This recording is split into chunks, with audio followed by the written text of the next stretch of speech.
Satu jurusan di satu PTN itu emang pasti lulus? Emang bisa ya? Nah, kita bahas di video kali ini ya teman-teman.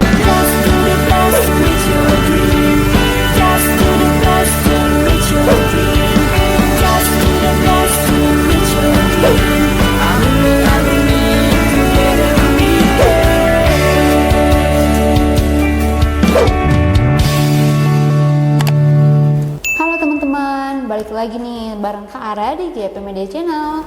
Nah, kita mau bahas nih, emangnya bisa ya pilih satu jurusan aja di satu PTN, emang pasti lulus ya? Nah, seperti anak GEP nih teman-teman, yang kakak rasionalisasiin, yaitu memilih satu jurusan aja di ITB dan dia lulus loh teman-teman. Kayak gimana sih caranya? Yuk kita bahas bareng-bareng. Nah, bisa dilihat ya teman-teman, di sini ada hasil rasionalisasi dari sahabat GEP nih teman-teman, yang udah kita rasionalisasiin. Nah, untuk asal sekolahnya, dia itu bersekolah di Jawa Barat ya, atau di Bogor. Dan dia itu memilih ITB. ITB kan masih di Jawa Barat ya teman-teman, jadi masih sedomisili ya. Nah, kita lihat nih ya teman-teman. Di sini itu dia mau memilih SAPPK ITB dengan kedokteran di Veteran Jakarta ya teman-teman. Nah, kita cek parameter-parameter pendukungnya ya teman-teman. Yang pertama ada apa sih? Nah, yang pertama ini ada mata pelajaran pendukung. Nah, sebelumnya kita lihat ini dulu ya. Ini adalah rata-rata nilai raport dari semester 1 sampai semester 5 per mata pelajaran ya teman-teman. Jadi, mata pelajaran pendukung untuk masuk SAPPK ITB adalah matematika peminatan dengan fisika ya teman-teman. Oke, usahain mata pelajaran pendukung itu merupakan mata pelajaran dengan nilai tertinggi daripada urutan nilai-nilai lainnya ya teman-teman. Adapun mata pelajaran pendukung dari siswa ini adalah di 10%. Jadi artinya ini tuh cukup mendukung ya teman-teman di 10%. Lalu ada juga akreditasi sekolah. Akreditasi sekolahnya itu udah A dan itu bisa mendapatkan 10% juga ya teman-teman. Yang selanjutnya itu ada ranking sekolah di top 1000 LTMPT ya teman-teman. Di sini itu ranking sekolahnya di 384. Jadi mendapatkan 5% ya teman-teman. Terus yang keempat ini ada alumni. Nah, siswa ini memiliki 4 alumni di PTN yang sama ya teman-teman. Jadi mendukung nih sebanyak 12%. Nah, selanjutnya itu sertifikat. Karena dia nggak punya sertifikat, jadi 0% ya teman-teman. Nah, terus domisilinya nih, karena satu domisili yaitu di Jawa Barat, jadi mendapatkan 10%. Nah, selanjutnya itu ranking paralel ya teman-teman. Dia itu ranking ke-22 dari seluruh angkatan di sekolahnya. Jadi mendapatkan 4% ya teman-teman. Nah, selanjutnya ini nilai rataan 5 semester. Nah, kita cek ininya, dia itu mendapatkan nilai rataan di 92,77 ya teman-teman. Jadi dia itu mendapatkan sebanyak 20%. Nah, setelah kita jumlahkan semuanya, maka dia itu mendapatkan peluang sebanyak 71%. Nah, artinya 71% itu peluangnya apa sih? Nah, 71% itu diprediksi peluangnya adalah sedang ya teman-teman. Nah, bisa lihat di sini kan, peluangnya itu sedang. Kalau di atas 75 peluangnya besar, dan di bawah 61 itu peluangnya kecil ya teman-teman. Nah, kita lihat nih, ini adalah mata pelajaran yang diambil oleh siswa kita nih. Adapun mata pelajaran pendukungnya tadi yaitu di matematika peminatan dengan fisika ya teman-teman. Untuk matematika peminatannya sendiri dia itu mendapatkan nilai 90,20 rata-ratanya. Dan untuk fisika dia itu mendapatkan nilai 94,20. Nah, adapun saran pengurutan prodi ini itu saran dari kita. Dilihat dari apanya? Dilihat dari nilainya dan juga parameter lainnya yang tadi kita bahas ya teman-teman. Ada apa aja sih sarannya? Nah, yang pertama itu ada jurusan SAPPK ITB. Ini itu jurusan yang dia pengenin ya teman-teman. Terus yang kedua, jurusan kedua yang kita saranin adalah arsitektur lanskap di IPB ya teman-teman. Nih di sini ya teman-teman. Dan selanjutnya itu ada jurusan FTSL di ITB ya teman-teman. Nah, atau bisa juga nih, pilihan satunya itu dia pilih teknik metalurgi di UI, dan pilihannya dua itu dia pilih geofisika di UI ya teman-teman.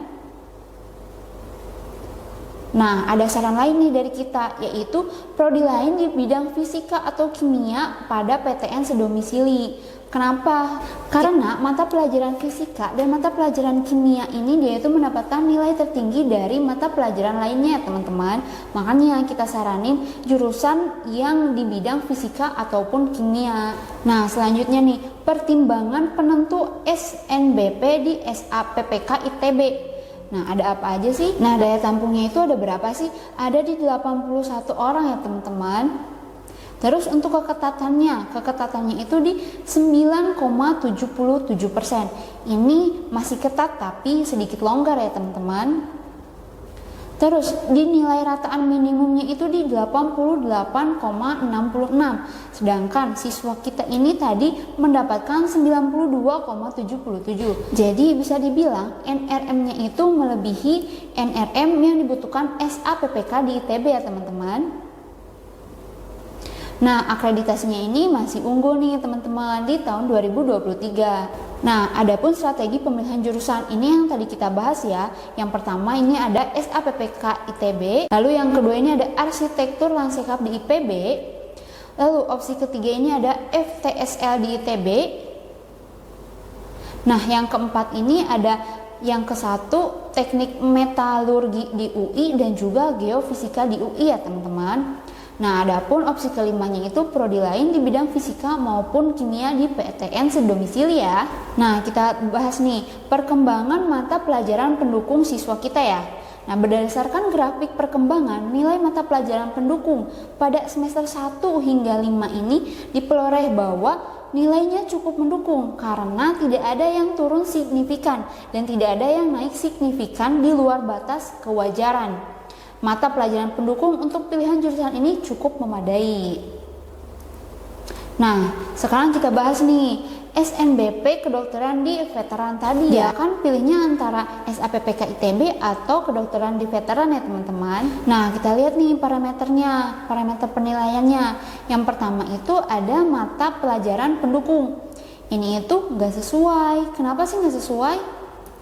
Nah, kita bahas di sini ya, teman-teman. Di kedokteran veteran itu dia membutuhkan kimia dan juga biologi untuk mata pelajaran pendukungnya. Nah, untuk mata pelajaran pendukung ini yaitu biologi dan kimia, dia itu bukan di urutan pertama ya, teman-teman. Jadi kenapa kita sebutkan tidak begitu sesuai? Jadi kita beri 8% ya, teman-teman.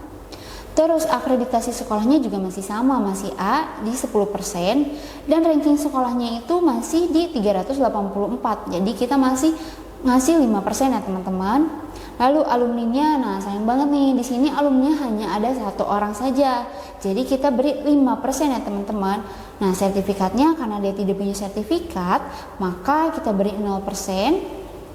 Dan domisilinya karena di luar domisili nih, teman-teman, maka dia juga mendapatkan di 5% ya.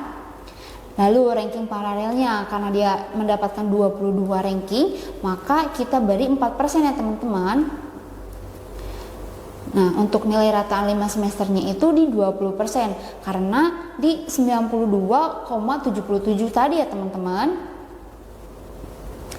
Jadi peluangnya adalah 57%. Berbeda kan dengan tadi di SAPPK ITB? Terus 57% peluangnya apa sih? Nah, peluangnya itu kecil ya, teman-teman, di 57%. Nah, adapun saran pengurutan prodi nih, teman-teman. Yang pertama ini ada di kedokteran veteran itu sendiri ya, teman-teman, karena ini adalah jurusan yang dia inginkan. Terus yang kedua ini ada di SAPPK ITB tadi, karena ini tuh selain dia inginkan juga parameter pendukungnya itu lebih mendukung ya, teman-teman, daripada yang kedokteran veteran ini. Terus ada juga arsitektur lanskap di IPB, atau nih bisa pilihan satunya teknik metalurgi di UI atau geofisika di UI ya, teman-teman.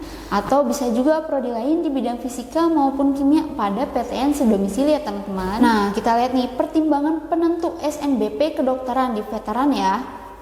Daya tampungnya itu di 43 orang. Wow, sedikit sekali ya, teman-teman. Terus keketatannya itu di 5,27%. Artinya dari 100% itu hanya 5 orang nih, teman-teman, yang keterima. Cukup ketat kan? Terus nilai rataan minimumnya itu di 89,4. Tapi punya siswa kita ini tetap melebihi ya, nilainya di 92,77. Lalu akreditasinya unggul ya teman-teman. Nah, ini strategi pemilihan jurusan yang tadi kita bahas ya teman-teman. Terus nih, perkembangan mata pelajaran pendukungnya masih sama ya. Berdasarkan grafik perkembangan nilai mata pelajaran pendukung pada semester 1 hingga semester 5 diperoleh bahwa nilai ini cukup mendukung karena tidak ada yang turun dan naik secara signifikan di luar batas kewajaran. Mata pelajaran pendukung untuk pilihan jurusan ini cukup memadai.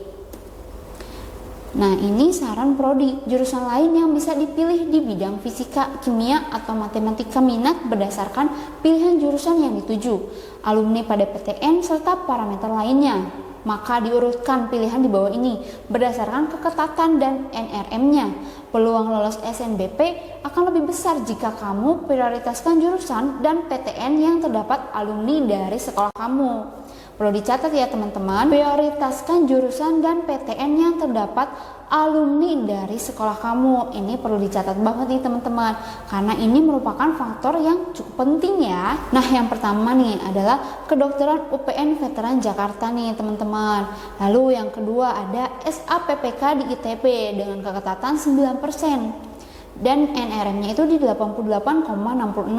Lalu ada arsitektur Lansekap di IPB dengan keketatan 8%. Lalu ada SAPPK Kampus Cirebon ITB dengan keketatan di 23%. Cukup longgar kan?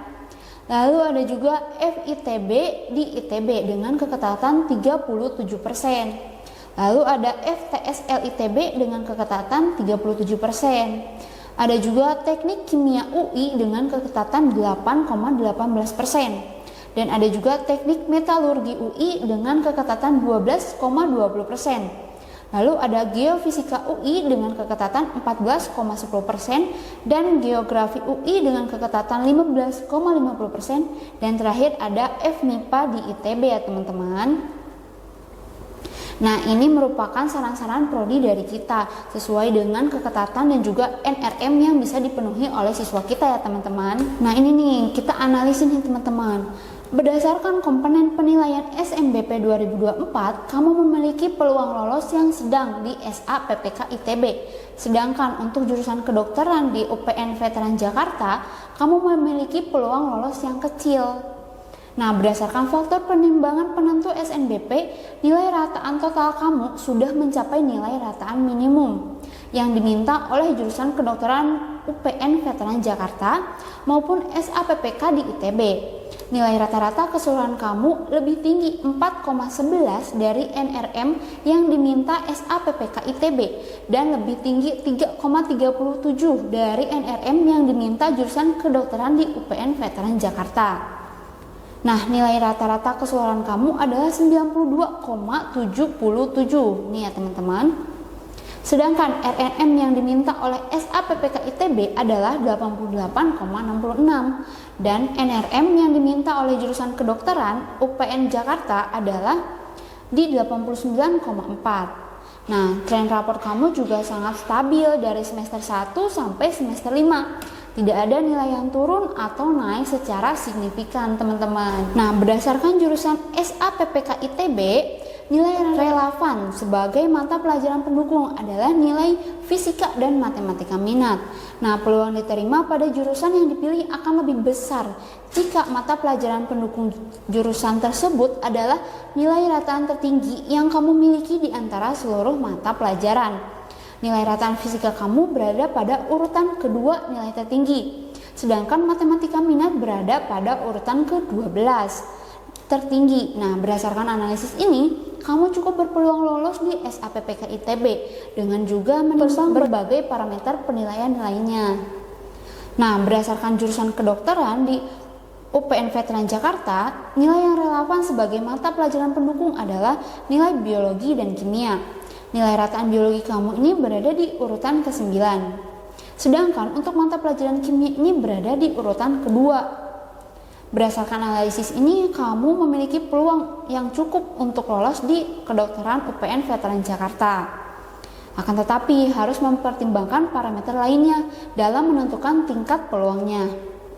Nah, berdasarkan analisis jumlah alumni sekolah pada tahun 2023 di ITB, khususnya pada jurusan SAPPK di ITB, nah kamu itu diprediksi memiliki peluang yang lebih besar untuk lolos SNBP dibandingkan dengan jurusan kedokteran di UPN Veteran Jakarta. Hal ini dikarenakan berdasarkan data alumni, kamu belum memiliki alumni yang berada di jurusan kedokteran Veteran Jakarta melalui jalur SNBP. Akan tetapi, kamu juga memiliki peluang untuk masuk di kedokteran UPN Veteran Jakarta berdasarkan parameter penilaian lainnya. Namun, kamu lebih berpotensi untuk lolos SNBP di SAPPK ITB. Nah, jurusan kedokteran UPN Veteran Jakarta memiliki tingkat keketatan yang cukup ketat, yaitu di 5,27%. Artinya dari 100 pendaftar itu kurang lebih hanya 5 orang yang lolos lewat jalur SNBP. Jurusan SAPPK ITB ini memiliki tingkat keketatan yang cukup ketat, namun lebih longgar dibandingkan dengan jurusan kedokteran di UPN Veteran Jakarta, yaitu di 9,77%. Artinya dari 100 pendaftar kurang lebih hanya 9-10 orang yang lolos lewat jalur SNBP. Nah, itu dia teman-teman. Jadi emangnya bisa ya lolos satu jurusan di satu PTN? Nah, bisa ya teman-teman. Kita lihat dari siswa ini. Setelah kita rasionalisasikan, kita sarankan dia untuk memilih satu jurusan saja di satu domisili, yaitu SAPPK di ITB, karena masih sedomisili di Jawa Barat ya teman-teman. Dan juga alumninya itu lebih banyak di ITB ini ya teman-teman lewat jalur SNBP. Oh iya, dan pastikan ya teman-teman, ranking eligible di atas kalian itu tidak ada yang mengambil jurusan dan PTN yang sama dengan kalian, karena itu akan memperkecil peluang kelolosan kalian loh teman-teman. Jadi parameter-parameter ini sangat penting ya teman-teman, seperti alumninya, track record alumninya, terus domisilinya, apakah satu domisili atau di luar domisili, dan kalau bisa boleh lampirkan sertifikat nih ya. Kalau misalnya teman-teman punya sertifikat ya, itu juga bisa menambah peluang kelolosan teman-teman. Nah, jadi ternyata bisa ya teman-teman, pilih satu jurusan di satu PTN saja itu bisa loh teman-teman, bisa memperbesar peluang kelolosan kalian dengan persyaratan-persyaratan tadi. Apa aja sih? Seperti alumni, terus domisilinya juga, dan akreditasi sekolahnya juga, dan rankingnya juga. Ranking eligible-nya itu diusahakan tidak boleh ada yang mengambil jurusan di PTN yang sama dengan kalian ya teman-teman. Nah, segitu dulu nih informasi dari video kita kali ini. Semoga bisa membantu teman-teman untuk melihat seberapa persen sih peluang teman-teman untuk lolos di jurusan yang teman-teman inginkan. Dan semoga video ini bermanfaat untuk teman-teman. Dan juga kita doakan nih buat teman-teman yang lagi berjuang baik SNBP maupun SNBT. Oke, dan kita doakan nih buat teman-teman yang lagi berjuang buat SNBP maupun SNBT bisa lulus di PTN dengan jurusan yang teman-teman inginkan ya. Dan buat teman-teman sekalian jangan lupa buat like, comment, subscribe GP Media Channel dan sampai jumpa.